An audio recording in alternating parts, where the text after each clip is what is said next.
Connection established. Welcome.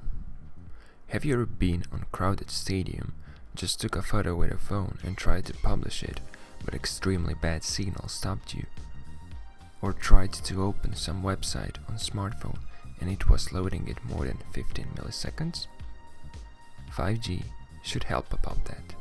Fifth generation of mobile networks should be a significant evolution of previous generations.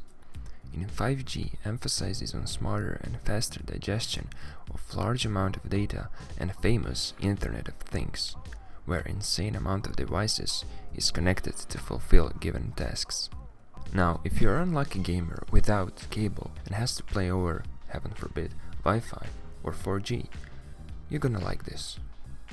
If we are to trust the expectations, very noticeable advantage of 5G will be extremely low latency, that is, extremely fast response time of a device reaching another device. Here is interesting table showing how big step 5G is comparing it with previous generations when it comes to latency. 3G networks had a response time around 100 milliseconds. 4G is around 30 milliseconds. And 5G will be as low as 1 millisecond. Wow. Wireless plus 1 millisecond latency equals insane. Or if you're very unlucky, like Bob on this picture, there is completely no signal. But let's say we are not in Bob's position. The same will be with 5G. When you are out of 5G signal, you will be connected to 4G. 5G will also work together with 4G. There will be situations when you will be connected both on 5G and 4G simultaneously. Densely populated areas will have priority and there will be placed short-range 5G small cells or macro cells with longer coverage range. It depends on population density and terrain. While back in rural areas, 4G macro cells with long-range coverage will still humbly offer its service for some time. Small cells coverage will be very short, between 10 to 100 meters. So imagine how many of these cells would need to be placed to ensure continuous 5G coverage. But why is coverage of small cells so small? It is because of spectrum that is given to 5G. 4G frequencies are varying from 800 MHz to 6 GHz. In 5G, frequencies in which small cells will work will be between 30 and 100 GHz. Wavelengths of those signals are in millimeters.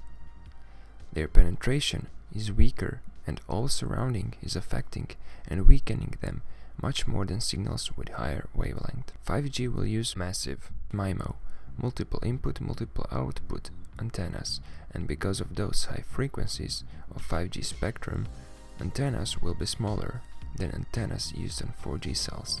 And a lot of them will be placed on 5G cells to support high number of connections. User side to be able to connect to 5G cells. On devices and mobile phones will also be present MIMO antenna technology. Is 5G bad for health?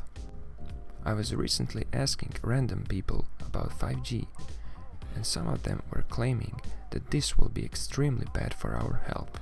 Conclusion from World Health Organization is next. Despite extensive research, to date there is no evidence to conclude that exposure to low-level electromagnetic fields is harmful to human health. What is your opinion on this? Feel free to express yourself in comment section below. So, if 5G is providing faster speed, low latency, and improvement of old or completely new business opportunities, how can I sign in? Well, first, you'll need to make sure that 5G is available in your area. Then, you should get a compatible device that is supporting 5G. Today, they are still quite expensive. For 5G to expand all around the world, it will take around 5 years, and maybe even more, so be patient, and until that happens, stick with cable if gaming. And that's it. I hope you learned something new and found useful information in this video. If you enjoyed it, don't forget to like it. And if you want to see more content like this, subscribe. Good luck!